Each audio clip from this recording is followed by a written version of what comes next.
Então, pessoal, professor Flávio, vamos falar um pouquinho sobre história, sobre a queda, né, o finalzinho do governo de Dom Pedro I, tá? Então, vamos lá. Nós falamos que o governo de Dom Pedro I, ele está muito conturbado. Existia uma crise econômica, né?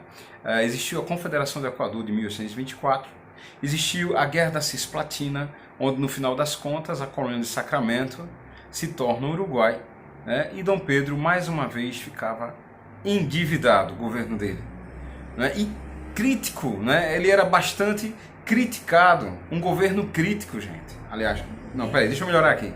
Era um governo que era bastante criticado, tinha muitos críticos contra o governo dele. Também absolutismo em pleno século XIX, onde o iluminismo falava em liberdade, né, contra o absolutismo. Pois é, o século XIX teria contribuído para isso também. Mas vamos lá, vamos falar. Crise econômica. Vou ler o slide para vocês e em seguida explico, tá bom? Para tentar contornar o problema da crise, o imperador solicitava novos empréstimos, aumentando o endividamento externo. Bom, vamos lá. Se o imperador ele está administrando um país que está totalmente mergulhado em crises, o que é que ele vai fazer, pessoal? Pedindo mais empréstimos à Inglaterra. Não é? Ele vai afundar mais uma vez, não é? O Brasil. Não já basta tantos erros, Dom Pedro I? Não é? Não já basta você ser criticado? O que é que você está fazendo, homem? Pois é. É a grande questão. Eis a grande questão. Tá? Não poderia fazer isso. Não poderia pegar mais empréstimo. Ia pagar como? Para início de conversa.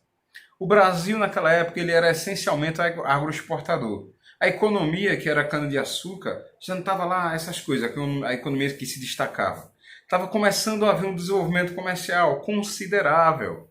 Mas lembrando que a Inglaterra estava à frente de tudo ali. A Inglaterra, ela, de certa forma, ela dificultou o desenvolvimento econômico nosso. E Dom Pedro ainda fazendo isso. Bora continuar. Tal situação gerou vários protestos. A imagem de Dom Pedro ele não ficava nem politicamente aceitável, nem pessoalmente, porque ele era criticado também por ter casos, né, extraconjugais, né, traindo a esposa. E a sociedade da época, né, aquele catolicismo forte, aquele cristianismo bem característico do nosso país, iria criticar e bastante. Então, ele estava falhando por vários meios. Vamos ver o próximo ponto do slide. Jornalistas e defensores das ideias liberais criticavam a centralização do poder nas mãos do imperador. O professor, desde a época da Assembleia Constituinte, do projeto que limitava o poder dele, ainda continua sendo criticado? Sim, continua, pessoal, continua sendo criticado. Né? Para vocês terem uma ideia, um jornalista chamado Líbero Badaró, ele foi assassinado. E começaram a fazer comentários que Dom Pedro I estaria por trás disso aí. E ele nada fez. Né? Então, ficando cada vez mais contundente a prova que era Dom Pedro I que estaria por trás desse assassinato. Vamos lá. Para o próximo slide. Abdicação. A oposição ao imperador levou à formação de dois grupos compostos por membros da elite. Tá, gente? Então, chega um ponto que Dom Pedro I ele não está mais tendo aquele apoio que ele tinha. E se você disser, meu professor, mas aquelas pessoas às quais ele teria dado títulos, né, de nobreza e tal, mas, gente, se a economia estava ruim, né, pessoal? Se ele estava perdendo prestígio, se a administração dele estava caindo, né? Então, obviamente vai acontecer dissidências, né, divisões das pessoas que eram a favor dele, que apoiavam o governo dele, para o lado da oposição. Né?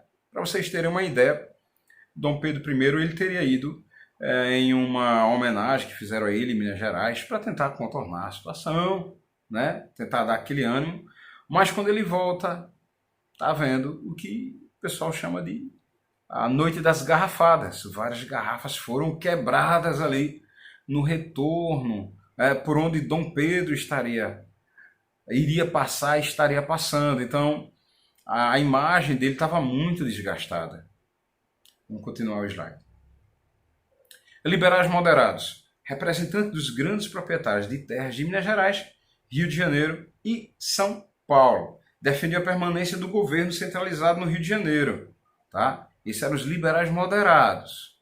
Eles queriam que permanecesse o governo dele. Porém, vê aí o que está em vermelho aí. Vou ficar até aqui de lado para você ler, tá bom? Para você acompanhar a leitura. Queriam ampliar a influência política dos deputados e senadores. Queriam ampliar a influência política dos deputados e senadores. Ô professor, mas o que é que significa isso, professor? Sabe o que significa, pessoal? Significa que Dom Pedro I ele estaria sendo cogitado a ter seus poderes limitados. Porque quando se fala em aumentar a influência política dos deputados e senadores, aumentar o poder legislativo, logo o poder executivo ficará restrito. Obviamente, Dom Pedro I não ia aceitar essa situação. Né? Então, esses são os problemas internos do governo de Dom Pedro I. Professor, quais seriam os problemas externos?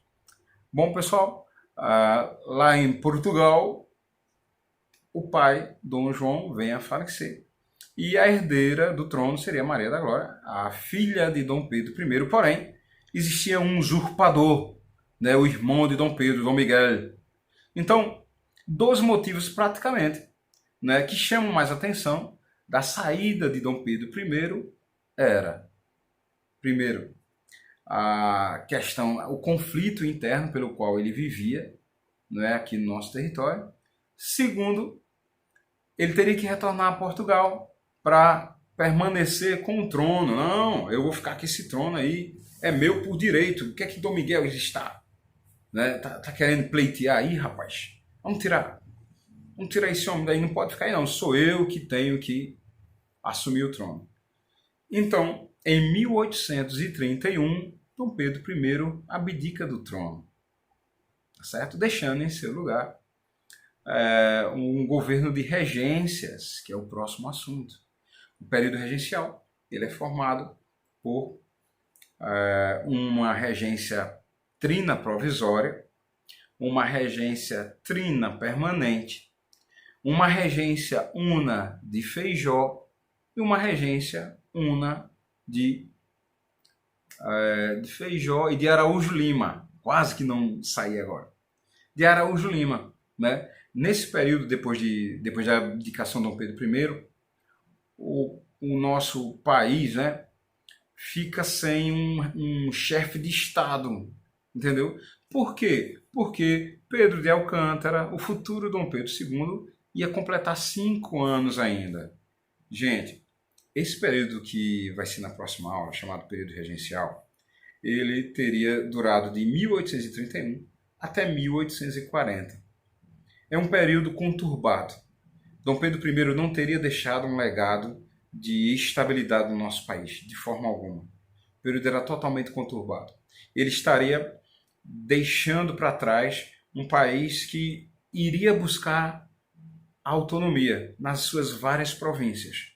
Por isso que quando começa esse período regencial, tem revolta balaiada no Maranhão, da cabanagem no Pará, da sabinada na Bahia, dos escravos malês na Bahia, do Rio Grande do Sul, barbaridade, né?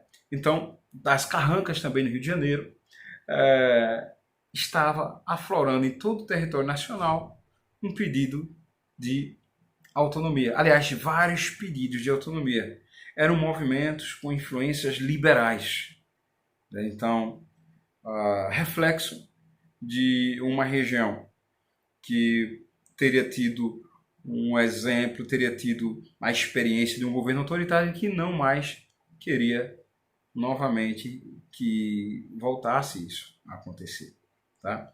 Então, na próxima aula, vamos falar sobre esse período regencial, né? O período de muitos conflitos. E o período em que quase o Brasil ia se dividindo e ia se transformar em várias repúblicas em vários países. Mas isso vai ficar para a próxima aula, tá? Até mais, pessoal!